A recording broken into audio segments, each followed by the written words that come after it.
Bonsoir à vous, ravi de vous retrouver sur France 24 et bienvenue si vous nous rejoignez dans votre journal de l'Afrique. Elle a une ce soir, le Premier ministre et son gouvernement mis à la porte au Mali.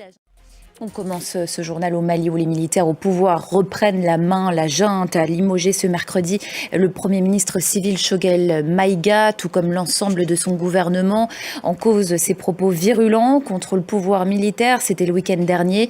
On retrouve Serge Daniel, notre correspondant dans la région. Bonsoir à vous Serge. Ce remerciement, il intervient donc 4 jours après cette prise de position publique contre la junte de Choguel Maïga. Ce n'est donc pas une surprise. Non, ce n'est pas une surprise parce qu'il a quand même critiqué durement le régime. Serge Daniel, correspondant régional de France 24. Merci à vous pour vos précisions. Au Mali, toujours, lui a été reconnu coupable de torture, de mutilation et de persécution religieuse.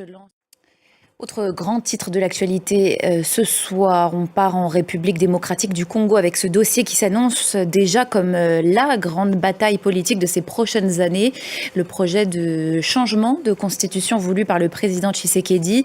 Mais l'opposition ne l'entend pas de cette oreille et compte bien faire bloc. C'est ce que nous explique Aurélie Bazara-Kibangula. Il était porté disparu depuis samedi dernier. L'opposant ougandais Kizza Besigye.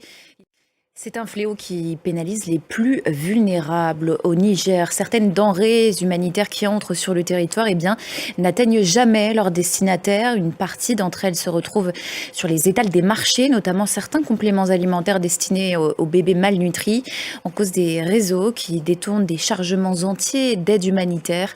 Illustration à Maradi, un marché du centre du pays. Et en Mauritanie, c'est l'accès à l'eau potable qui représente l'un des plus grands défis sur le plan humanitaire. Plus de 22% de la population en manque et les pénuries sont une réalité quotidienne pour de nombreuses communautés. Illustration en banlieue de Nouakchott avec Laurent Berstécher.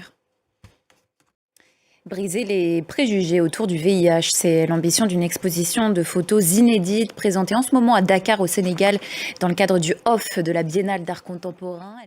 Et c'est la fin de votre journal de l'Afrique. Je vous donne rendez-vous à 22h45, heure de Paris, pour un nouveau journal.